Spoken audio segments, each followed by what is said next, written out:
వారు ప్రధానమంత్రిగా ఉన్నప్పుడే తెలంగాణ రాష్ట్ర ఏర్పాటు ప్రక్రియను పూర్తి చేసి ఈ రోజు తెలంగాణ ప్రజల చిరకాల వాంఛను వారు నెరవేర్చారు.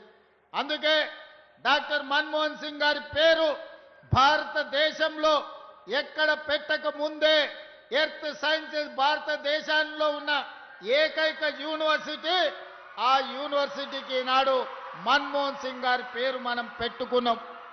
యూనివర్సిటీ పనులను పూర్తి చేయడమే కాదు, తుమ్మల గారు ఒక మాట చెప్పిండ్రు, మాకు ఇరిగేషన్ ప్రాజెక్టులు పూర్తి చేయాలని.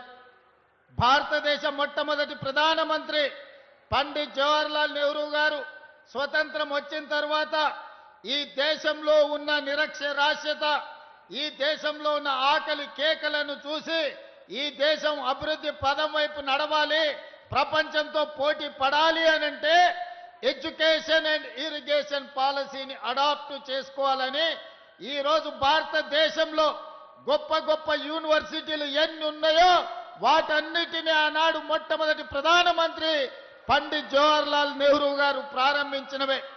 అవే కాదు, ఈరోజు ఈ దేశంలో వ్యవసాయం అభివృద్ధి చెందడానికి ఆకలి కేకల నుంచి ఈనాడు ప్రతి వాడికి అన్నం అందించే స్థాయికి దేశంలోనే అత్యధికంగా ఆహార ఉత్పత్తి ధాన్యాలను ఈరోజు మనం అందిస్తున్నామంటే బాక్రానంగల్ నుంచి నాగార్జున సాగర్ వరకు, శ్రీశైలం నుంచి శ్రీరామ్ సాగర్ వరకు ఇరిగేషన్ ప్రాజెక్టులను ఆనాటి ప్రధానమంత్రి పండిత్ జవహర్లాల్ నెహ్రూ గారే మనకు ఆనాడు ప్రసాదించారు.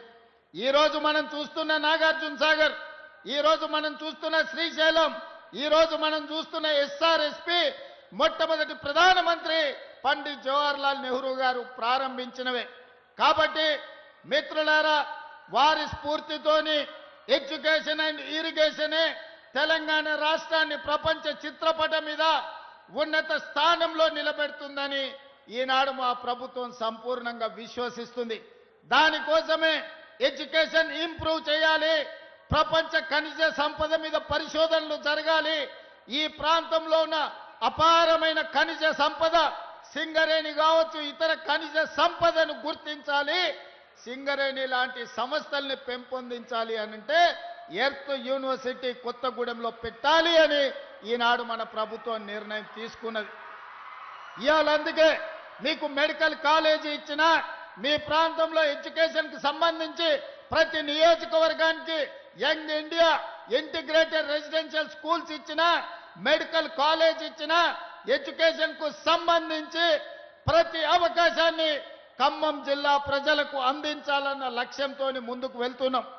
ఇదే కాదు, ఈ రెండు ఎక్కడ కూడా తెలంగాణలో రెండు నదీ జలాలు వచ్చేది చాలా తక్కువ.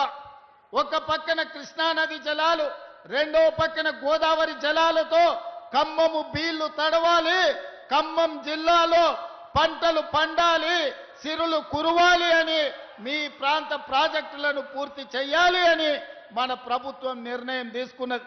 సీతారామ ప్రాజెక్టునే కాదు, ఈ ఖమ్మం జిల్లాలో ఉన్న సాగునీటి ప్రాజెక్టులు 10 సంవత్సరాలు నిర్లక్ష్యానికి గురైనాయి, అవినీతికి లోనైనాయి. కేసీఆర్ ఇంట్లో కనుక వర్షం కురిపించినాయి తప్ప ఖమ్మం బీడు పొలాల మీద నీళ్లు పారలేదు.